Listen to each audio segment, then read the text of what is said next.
Are we going live? Hey, welcome to Our Parents' Basement. This is our 73rd episode. Welcome, everyone. Tonight, I'm joined by my usual compatriots. Is that the right word? Compatriot? It works. Comrades. Okay, anyways. Charles, how you doing, sir? I'm doing all right. Surviving the semester. I'm only 3 weeks in, but it feels like I'm 2 years into the semester. You'll survive, dude. We know you'll power through. You're the man. Keeps a full-time job, full-time student, and produces for this wonderful podcast. You're the man. All right. Also with me is Philip. Philip, how you doing from the wonderful state of Tennessee? I'm doing well, thank you. I'm a little tired, a little worn out from the week, a little under the weather, but you know what? I'm a trooper. My dedication to OPB can never be questioned because I'm happy to be here right now. All right, boy, you sound happy. And that I just want y'all to know Philip might die during this, so just y'all hang on. And if you're actually watching this live on YouTube, you might see a grown man breathe his last breath. And then we'll be famous. Yeah, then we'll be famous. There'll be a death on YouTube. Anyways, tonight we got a very special episode. Welcome our very special guest. Everybody give a round of applause for 8-Bit Eric. What's up, my man? What's going on? Hey, how's it going? Thanks for having me. Dude, we're always happy to have you. Eric was our first guest way back, like in episode 4. So that would have been 69 weeks ago. Giggity. Oh, wow. 69. So 69, over a year ago. Dude. Sorry about that, Eric. We're childish and on this show. So go with it. I mean, we all play video games, right? So who's not childish? Absolutely. Absolutely. So, we've got kind of the intros out of the way. What I wanted to talk about tonight, I want to, I guess, introduce Eric. For anybody that doesn't know, our guest, 8-Bit Eric, he's a YouTube personality. He's a professional wrestler. He's just an all-around good dude. Eric, man, I really don't even know what to say. How would you describe your channel or your notoriety, I guess? Thank you, first of all. I appreciate the compliment. Most notably, I guess I'm known for being a guest on Game Chasers. If anybody's ever watched any of those and doesn't know who I am, they might remember I'm the guy that, Battletoads and all that stuff. That's where most people know me. I've done videos on my channel for the past few years. I've recently switched kind of type of content I do from focusing on retro gaming and all of that to focusing on Nintendo Switch only content. So mostly I'm just doing like Nintendo Switch game reviews, accessory reviews, discussions, and things of that nature. So if anybody wants to check any of that out, 8-Bit Eric is the way to find my channel. I have tons of videos from the past years because I upload way too much. So somebody needs to watch them, right? If y'all get a chance, check out Eric's stuff. He's got really good content. And you upload, if not every day, at least every other day, right? Yeah, I try. Sometimes I take like a weekend break or something when it's getting to me. But I mean, it's just YouTube. It's not anything intense. But sometimes it's just, you got to get a little mental break once in a while from everything in general. I understand. Kind of along those lines, I've kind of asked Jay this and asked some of the other guys this. Is YouTube your full-time gig now, or do you have a day job? Oh, no, it's not. I've always had a second job, sometimes even 2 jobs throughout my tenure. Currently right now, I have a full-time job on top of YouTube, and then I have another venture that I do that I don't really get paid for, but it's something. So I got a lot on my plate. Past 3-4 years, I've had everything from going to school full time and doing other things full time. That it's a little bit of everything that I do. YouTube is something that I try to do when I can, which is probably the reason why I don't really sleep too much because I'm doing that. Well, let me ask you this. I mean, if you don't care to, get a little more personal. When I first met you were a full-time student. What were you going to school for? I was going for my English degree with teaching certification. So do you teach now, or? Oh no, I don't. I have that, and I have like the qualifications for it, and I have done a little bit of teaching, but not anything full time. It was more like substitute teaching and things of that nature. Well, let me ask you this, and this is once again kind of along that way. If you ever did decide to teach full time, would you be afraid any of your students might find you online? I've actually had that happen a couple of times. Forgive me, Shady J was actually calling me in the middle of this, and I had to push decline on his call. I don't know if it interrupted. I don't know if it interrupted the connection or anything like that. Oh no, you're good. All right, I'm trying to figure out how to put speaker on because I'm currently in my car, and I'm just trying to see if I can do it. Oh, there. I heard a turn signal there for a second. Yeah, I'm currently in the car. Yeah, there we go. Yeah, so he just called me, which was kind of funny. It's almost like he heard his name, I guess. Unless he's watching us right now. So you have had somebody has found you. I mean, I know the last time you're on, you mentioned that you've been recognized from your YouTube channel out in public. Does that happen? I mean, how many subs do you have right now? Yeah, occasionally that will happen. One of the more interesting times was I went to Disney World in Florida, and when I was waiting in line to ride the Yeti, Abominable Snowman, whatever Expedition Everest.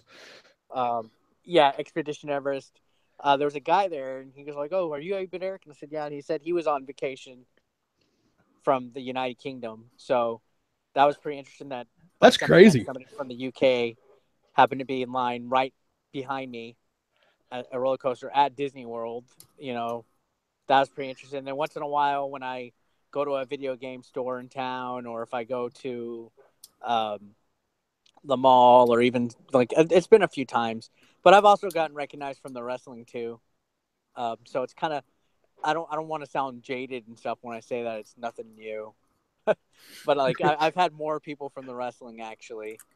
Well, yeah, you've of course, like I said, I follow your Twitter and I've talked to you for a while now. You've wrestled with some pretty big names, some pretty people that folks would know.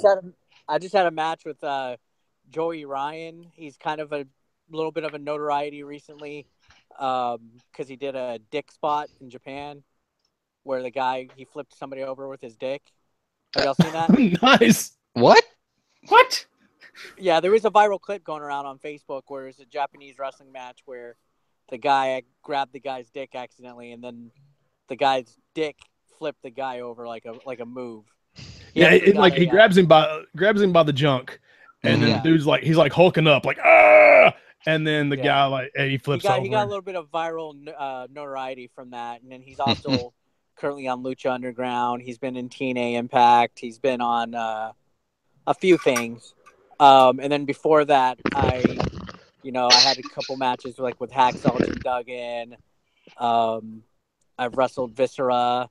I had matches with Chavo Guerrero Jr. in them.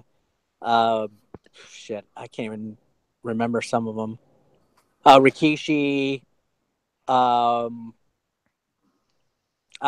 can't. I'm blanking out right now. But that's fine, man. It's kind of hard. I've been wrestling off and on for a little bit.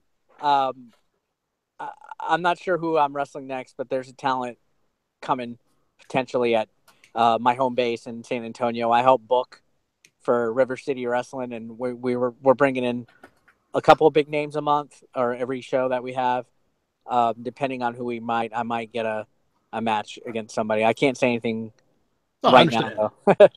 Yeah, I'd hate for you to drop something like that and waste it on our parents' basement. It's pretty fun. It's interesting. It's something I've been doing, I guess, not as much as I used to do it, but I'm still active on it. I know a lot of people on my channel always ask me if I'm still doing it. Like, I've never stopped doing it. I maybe do it once a month now, but there was a time where I was doing like 3 to 4 times a week, different wrestling shows. Wow, all over the place. And if anybody's ever seen or knows anything about professional wrestling, anybody that's listening, it's not as easy as just faking some punches. There's a real talent there to doing everything. And if you watch some, you can get on YouTube and you can find Eric. If you look for him, you put some stuff on your YouTube channel, and then if you look, you can find a little bit of it. Dudes, you got some skills. Thank you. It does take a little bit more than just what people think it is and stuff, and it's actually a different type of condition. And I'm not gonna lie, I'm not in shape at all, but there's a difference between being in shape and being in ring shape. Right, a guy could be able to run a marathon, but he might not be able to put on a 10-minute match. Yeah, and some guy might be jacked and they might not be able to wrestle at all. You see that all the time. Actually, you could see when a big buff jack dude doesn't even know how to wrestle. I mean, that happens quite often actually in WWE. Well, yeah, I mean, I can see how somebody would have the look, and they look like a superhero, coming down to the ring, and then they get in there and they have no coordination at all, and then they just look like a bomb. Yeah. Well, so yeah. Oh, what was that? Oh, I was going on a little bit about that. Yeah. Quite often, and it works good in my favor because I play a classic chicken shit 1980s style heel, so it really works in my favor that I don't really have the look per se.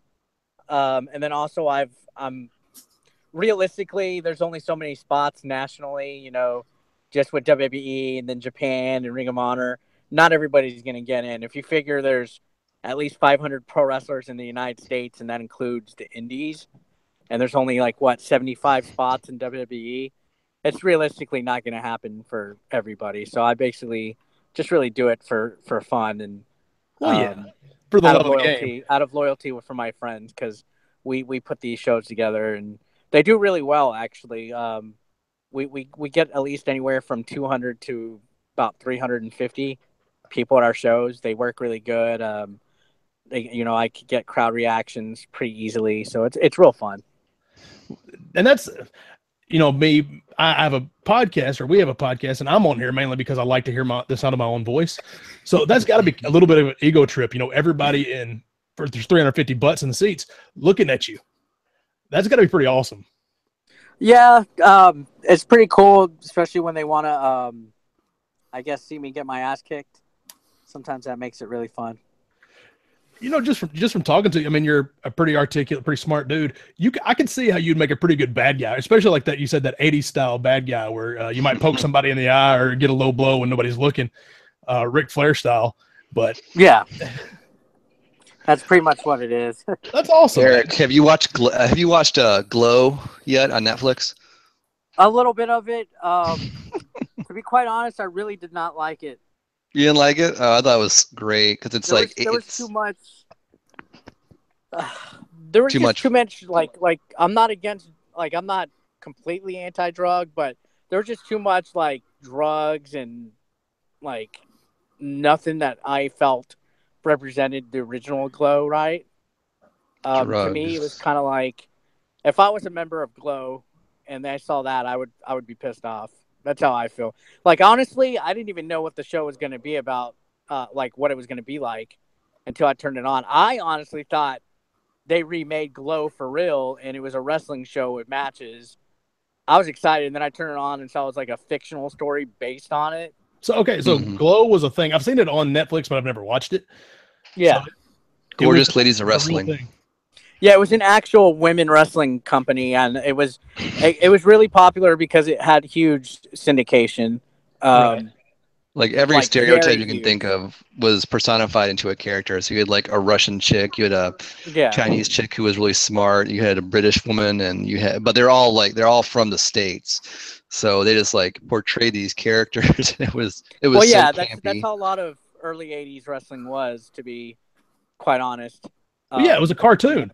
You go back and watch 1987 Survivor Series, and you've got a Russian dude, you've got Andre the Giant, you've got everybody's playing a coked up. And then later on in the early 2000s, there was Women of Wrestling that came out that copied the same thing. In fact, I think David Blaine was the guy that was in charge, or David McLean or something. There was a guy, David Blaine, I think. The Magician? I don't know. I'm David McLean is probably it. I'm blanking out right now, but that's fine. He did the same formula. He had, there was an Amazonian jungle person that's name was Jungle Girl, and then there was Coco something, and different types of characters, and it was women's wrestling, and it followed that same formula. And I was really hoping that it would have been a reboot of the original Glow. And when I saw it, it was all right. But then it was the first episode, not to give spoilers to anybody, when the main character sleeps with her friend's a boyfriend or husband. I was like, how can you even get behind the main character at this point? You know, like I felt that was kind of like a bad. She's a whore. A protagonist thing to do, though. You know, like they should have made the blonde then, the one that had the husband that cheated the main character. Then, you know what I mean? Like they should have had the other. They should have had the opposite. I still think she got top billing actually. Carrie Gilpin. She did, but she wasn't the main character. Like it to me, it's like you know, I don't know. I just didn't think they. It was funny and stuff, and I see what they were going for, but to me, it rubbed me the wrong way, and I was just like, I didn't really care for it. So, you know, you obviously still, you know, you've got a big love, you know, a big spot for professional wrestling. And, you know, a few years ago, you even had a pretty decent run. Was it tough enough that you had a pretty good campaign to be on and just missed the cut? Yeah, I think they only chose a certain amount, and then the remaining like 90 or so that were picked got a you know, a thanks for trying letter message to them, and then the other people after that didn't get anything. I was really hoping that would have worked out, but I mean, I can understand why. It goes back to the whole, you know, the look and things like that. But you know, I was thinking maybe if there was enough noise on social media, it might have gotten some attention. So I don't know. I thought it was a nice little effort. It was fun. I was glad to, I guess, be part of it and be there when it happened. It's a pretty cool memory. Back, you know, kind of getting back to your channel and stuff. You've been doing a lot of Switch games, and that's pretty well exclusively. It's kind of started with the Wii U stuff and carried on over to the Switch. Just kind of touching on that, I guess. Has there been anything that's just really surprised you that you've really enjoyed so far in the Switch's life? Well, there's been a couple of indie games that I've tried recently. One actually came today. It's not a Switch exclusive. Kingdom New Lands. It came out on Steam, and then it also was on Xbox. It's basically you play as a character that has to rebuild a kingdom. You gather coins to have your peasants build like your walls. It's almost like a tower defense game, I would say. And at night, that's when the enemies come out and attack your kingdom and stuff like that, and you have to try to survive as much as possible. And you could even leave like the island that you're on to go to a new island that has like a higher difficulty game a few days early, and I just got addicted to playing it constantly. Another game that I've bought on my Switch was, you know, that Mario Rabbids that came out. I thought that thing looked stupid when it first came out. But it turned out to be a game that kept a lot of my time. I was never a really big Minecraft guy, but when it came out on the Wii U and now it's on the Switch, for some reason, I just really like to mellow out to playing Minecraft. Like, to me, it's a good winding down type of game. There's a lot of indies out there. So many on the Switch already. There's like over 100 titles in the eShop already, and it's only been 6 months. I mean, you've had plenty to review, so there's a lot out there. Well, right now I actually have a backlog of 25 games that I'm going to review. My goal is to review every Switch game on the channel. Jeez, right. That's a lofty goal, my man. Yeah. So and also I've been collecting any of the physical games I can when they come out, even the crappy ones like Troll and I. Well, let me ask you this. You know, there's been a lot of noise on YouTube lately about people having their videos demonetized and things like that. Have you had any trouble with that? Just a little bit.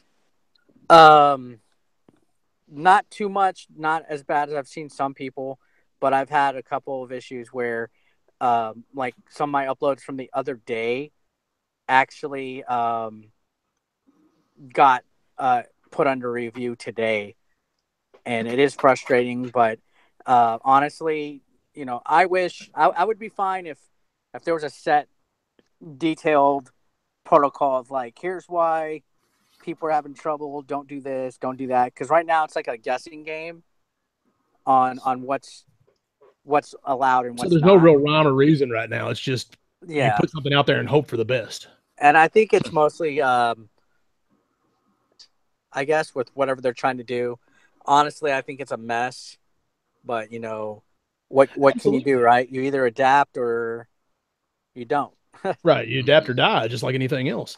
Yeah, but like, yeah, it's not my primary source of income. So I'm not as freaking out as some of my friends are. Like some friends of mine, I know Wood from Beat 'em Up, for example. That's where he makes the majority of his money, because he's not from here. He needs money, right? And that's true. I mean, I've even like bigger YouTubers like Boogie 2988. He's had a lot of his Francis videos demonetized. They're not advertising, and that's huge. Yeah, and I can imagine it's because the title triggers some words that might make whatever automated system YouTube has think it's a controversial subject or something like that. So is this all automated, or is it people recording? I'd assume so. I think honestly, give it another month, and I think the kinks will be ironed out, and it'll be okay until the next thing happens that freaks everybody else out. There's no way with it, this is going to be an issue past a month. There's no way. There's a lot of that going on. There's a lot of a lot of guessing games, and it seems like one thing after another with YouTube. And now, of course, none of it doesn't affect us because our videos aren't even monetized. Our primary list or download base or whatever is from audio only, so it doesn't really affect us. And so I don't have any idea of what's going on. Yeah, I guess the YouTube channel is just to supplementary content for y'all's podcast. Yeah, it's something for us to do because it kind of comes along with the Google Hangout, so we can look at each other when we talk, and it's just kind of we get to do a chat with people live. It's actually a lot of work. It's actually a lot of work doing a podcast. I gotta admit, especially if y'all been doing 73 every week, like a one every week. Have y'all been doing weekly? We do weekly. Just about. It is. Yeah. I'm not gonna say it's a job because I'm kind of good at just sitting down and my mouth flies open and words come out. And these two guys back me up, and one of them keeps me in line, and one of them supports me. So that's you can guess which one's the structure. It's definitely a lot of work, in my opinion. I know me and Jay and Jordan had the Chodecast for a while, but honestly, life got in the way. Like it was really tough to try to do it weekly, so we would try to do it every 2 weeks, and then it's like, Jay's busy with Retropalooza. Now he's gonna have 3 of them, and I was busy with whatever I had, and then Jordan edits for a couple of YouTube channels. So it's just like sometimes I would forget. I'd be like, oh shit, we're supposed to do Chodecast and starting in 10 minutes. And I'm just like, oh, man. The way we do it, and it may or may not work for anybody else. At 8:30 Central Time on Thursday nights, we're all here. Yeah. It's not like a job, but that's just what you do. So that's the only way we could get one out every week. Now coming up with content, that's tough. Coming up with something to talk about every week is difficult. There's been times where a little peek behind the curtain here, it's Thursday morning. We're like, oh shit, what are we going to talk about? Yeah.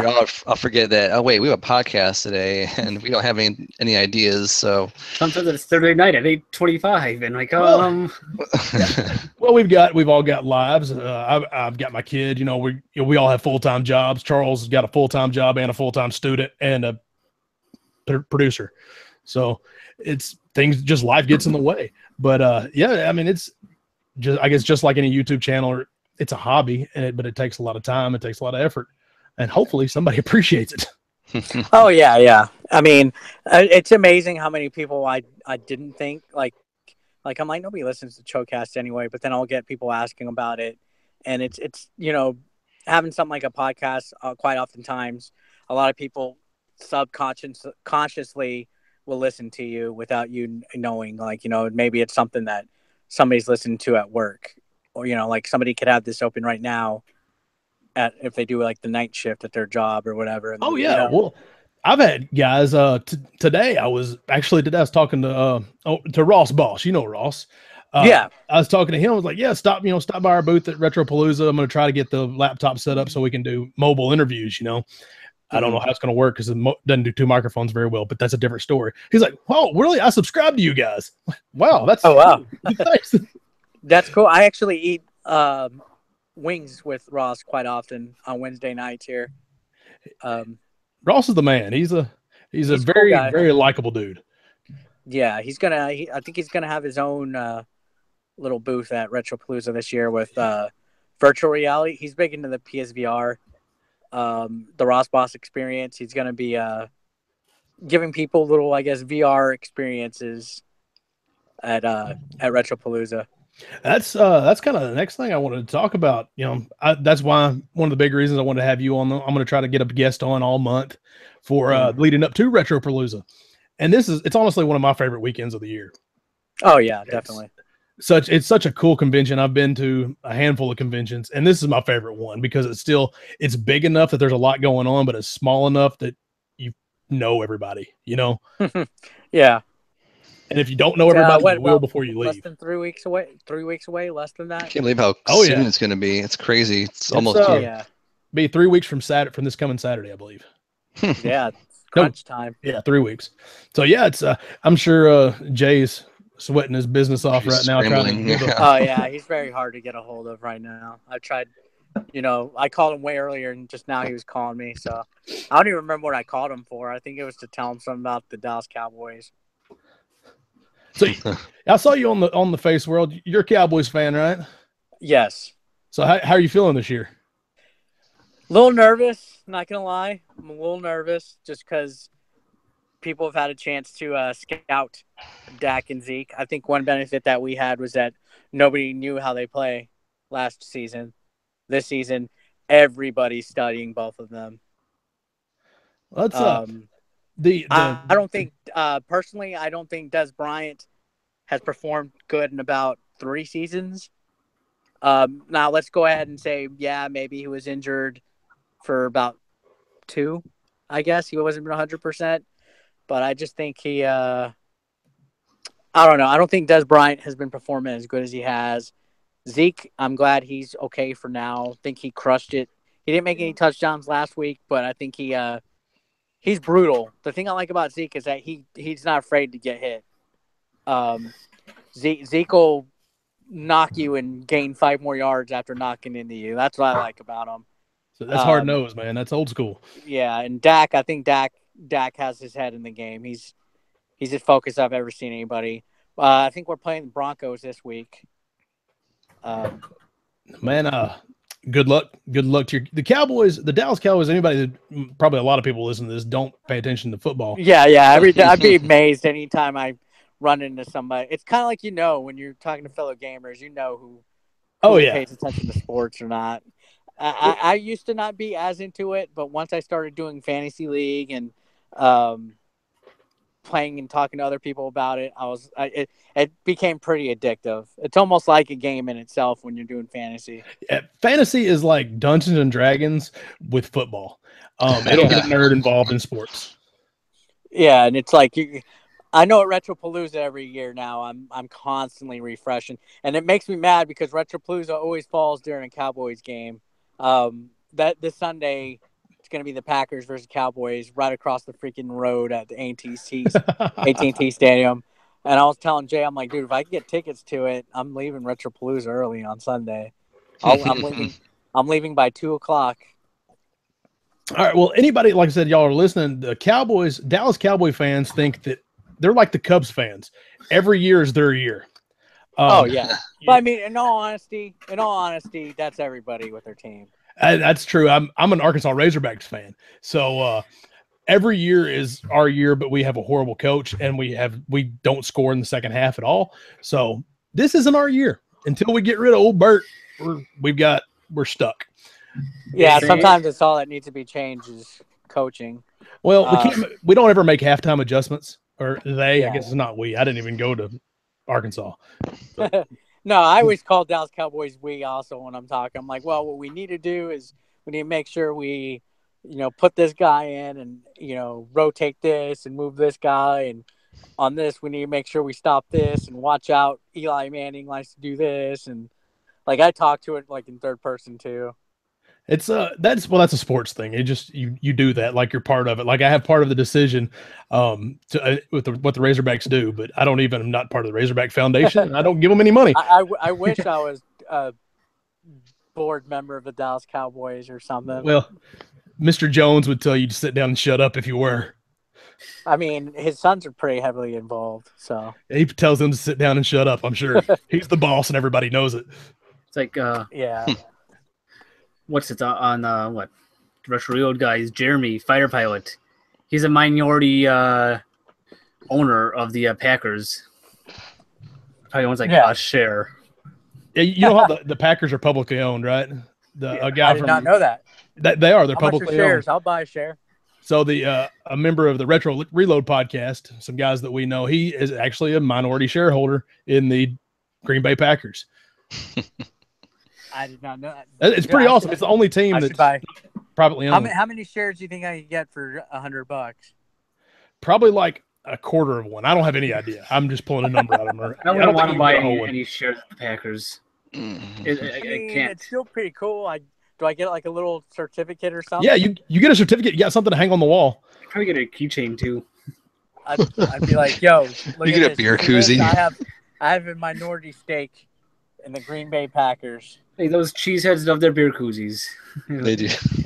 Yeah, I think you get you get the certificate, and you get in the running for season tickets. You get a spot in line to be able to buy season tickets. Yeah. Oh. So I think that's how that works. It's kind of like getting a pro membership at GameStop. It's a lot like that, yeah. But it is lifetime. You actually own something. And now they got the pro elite power rewards at GameStop. Yeah, that's going to be a cluster. That I was reading into that. I actually gave in and did the pro membership this year only because a couple of months ago they had that badass trade thing going on where you can get like up to 70% right stuff, and they were doing like Plants vs. Zombies, which is like a $20 game, and they were giving you like $60 for it. So I went to Walmart and bought like fucking 8 copies of that game, and Amazing Spider-Man 2, and like all these $20 games that for whatever reason GameStop, and I did the snaky thing and went to like different locations and got my trade in. I got up like $500 in trade credit at GameStop, and the guy's like, "Hey, do you want a pro membership?" He goes, "We'll just take the $15 out of your trade credit, and it'll add on the extra 10% you're gonna get on top of all this." And I was like, "Hell yeah!" So like, I was like, "Okay, I got it." It's kind of snaky, but I mean, GameStop was well aware of it. They said, "Yes, we know people snaky, are." They said, "Yeah, we know people are doing this," and I was kind of looking at the pros and cons of GameStop doing it, because I'm like, how are they making any money if people are gaming the trades like this? Well, they changed it after a day or two. I tried to do the same thing. What they told us is that they can't hold on to copies of Plants vs. Zombies. Like, they're trading them in for this much, but that they sell them all, and eventually they don't trade it in for that good of a price. And he's like, "Yeah, we can't hold on to these. These things sell like hotcakes." And I was like, "Damn." I got the GameStop, the pro membership or whatever it is to GameStop, because they, when we go out looking for games or I go trash digging and go to flea markets, whatever, I end up with a lot of Nintendo 64s. And they were doing it was like $35 plus 70% if you were a pro member. So I'm like, yeah, we'll go take one and a controller. Here you go. One and a controller. I bought a lot of Christmas like that. Damn. So it was, if you play their game, it can be worth it. All right, coming, we've got Retropalooza coming up. What are some of I want to kind of touch on like con memories. You've been to a bunch of conventions. You've been to more than I have. What's some of your your favorite thing that might have happened at a convention? That's a good question. For one, when I went to Con Bravo for the first time, we got to meet Keeb. That was a really cool moment, meeting Keeb. He was, I guess, our little troll for a while, and like a good friend of ours. We used to Skype with him all the time, so it was really cool getting to meet him and go out to eat dinner with him. And shortly after he passed away, like 6 months later. But it was really cool that we got to meet him. The other cool thing was the first Retropalooza was really cool. It was only a 1-day con, but it was like a swap meet. Yeah, I thought it was a really cool experience, getting to do that and hang out and see it grow to what it is right now. And it grew by leaps and bounds too. That first year wasn't much there, and then after that, it exploded the next year. and then bigger the next. And it was a major difference between the first and second one. Major. It was huge. I was like, wow.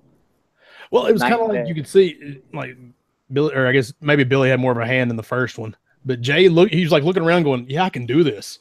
So he kind of took notes from everybody else of the cons that they'd been to and put together, like I said, one of my favorites. Yeah, he's gonna have one in San Antonio this April, which I'm excited for that one, just because it's here in town, but also because the building that he's gonna use, even though it's not as nice, it's bigger in the inside, and there's other certain things that benefit this one to potentially being bigger than the one in Arlington. Well, can you give us a peek behind the curtain on that, or? Well, for one, it's a bigger place, so you can have more vendors. I think San Antonio is a little bit more central than Dallas, so it'll allow people from the whole state. Right, you get more people from Houston and. Yeah, and then I just honestly think there'd be more stuff to do than in Arlington. As weird as that sounds, because Dallas is more packed of a city. I just feel that there's potential. Like for one, there's an area that he could possibly have like an after party at the convention. The hotel lobby. Yeah, we could do that. But there's the panel room to this place is big enough to where after the cons close, we could probably have something there. Which those details are still being worked out. I just think there's a lot more potential for a huge first time at San Antonio. Man, I hope it is. I hope it's huge. I'm just be honest. I don't want it to take away from Dallas or Arlington. Yeah, and that's the one thing, because I know he's had feedback, and a lot of people say, "Hey, instead of having Houston and San Antonio, why don't you just put that money into making Arlington even bigger?" I mean, that's reasonable feedback, but I think he likes having multiple ones. Well, yeah, I mean it's and until I run a con, I'm not going to really diss him too hard on it. But yeah, I understand completely, because Arlington's nice. It's the original. There was one year that he did have concerts, and then I think he just said never again. So I guess I don't know, because there's some huge conventions like MagFest is huge. Have you done Have you been to MagFest? I went to last year's. How was it? I personally am not. I didn't like it too much. But I didn't go as like an official guest. I didn't have panels. I didn't have, a table. I was just there. I think Con Bravo is huge. MagFest is huge. Too Many Games is getting there. Game On Expo and Retropalooza are probably pretty much about the same, I would say, in my book. All right. Where they're there, they're pretty fun. They're a little bit more chiller than bigger cons, and there's a lot of room to grow. So, I mean, just at Game On, they had like all the motion capture people from Mortal Kombat 1 and 2 and 3 there. That's crazy. Yeah, is there actually like they brought in like voice actors from like Overwatch and Zelda and stuff like that. Is that the one in Phoenix that Gamester does? Yeah, and they did it in a new building this year. They had a smaller little convention center, but now this year they went balls out in downtown Phoenix. So I've met John one time as a Retropalooza a few years ago when he was there, but he just kind of seemed, you just get that vibe from the guy that if he does something, it's gonna end up being successful. Oh yeah, he's a very cool guy. I've heard people say he's kind of like the Tom Hanks of YouTube. I can kind of see that. He's everything he touches is going to turn to gold. I have a pretty good idea. Yeah, he's really cool, and I like they treat me good. I really enjoy when I go to Game On Expo. He takes care of his guests. I really enjoy it. All right. Well, we were going to play a game, but we're honestly running short of time. That's it already? We're already running out of time? I was late getting a hold of you. My bad, dude. Oh, my bad. I feel like we're talking too much. Does anybody else want to talk? I'm good listening for once. Philip is usually the one doing a lot of the talking and reining me in, but he's a little under the weather, a little wore out, so I've been talking a lot. How many people are listening are watching right now on YouTube? Right now we have 3 that are live. Yeah, we got a little. We could probably 3 million. Those 3 three are million. awesome. Probably do a little bit of Billy stopped by a while ago. He said, "Fuck Eric." Yeah, that's about right. Yeah, Zap TV Crystal's listening right now.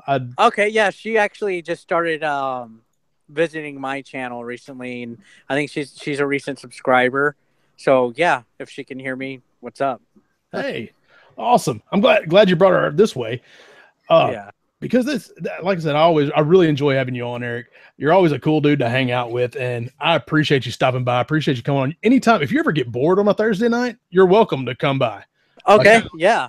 We'll Retro Eric. Do you know Retro Eric? Him and Eric and Mo, the Midwest. He stops by pretty regular. So yeah, I'm gonna extend you the same thing I have to him. If you ever bored, you have an open invitation to join us, man. We really enjoy talking to you and just enjoy hearing your outlook on things. I definitely appreciate that. I was just asking because I tweeted it out and I was hoping I would have gotten some people your way. Yeah, I'm gonna tell all of them. I'm gonna tell all of them to unfollow me. If you didn't go and follow, I don't do that because then you'll end up with 3. So, has anybody else got anything to add? Just looking forward to seeing you in about a month, Eric. It's gonna be fun. Yeah, definitely. If you have your stuff set up, I'll join you guys for a little bit. I appreciate that. I'm gonna try to see if we can't get it set up on my laptop if it works. Getting two USB microphones to work on a laptop doesn't work for some reason. Yeah. And unfortunately, I won't be able to make it. Yeah, school. Charles won't be able to. He's got school. Oh yeah, school's tough. He's adulting. When I was in college, I would have gone. I would have missed. I remember that struggle. My friends would give me crap. They're like, "Oh yeah, he's got important things like school." I'm like, "Yeah, it is." I'm worried about my future. I'm doing 17 credit hours a semester. That's a lot of credit hours.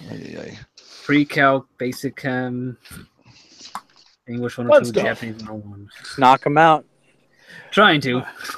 All right, Eric, where can everybody find you if they want to holler Twitter, at you on Twitter is really good. I'm always on that thing. 8-bit Eric, all one word.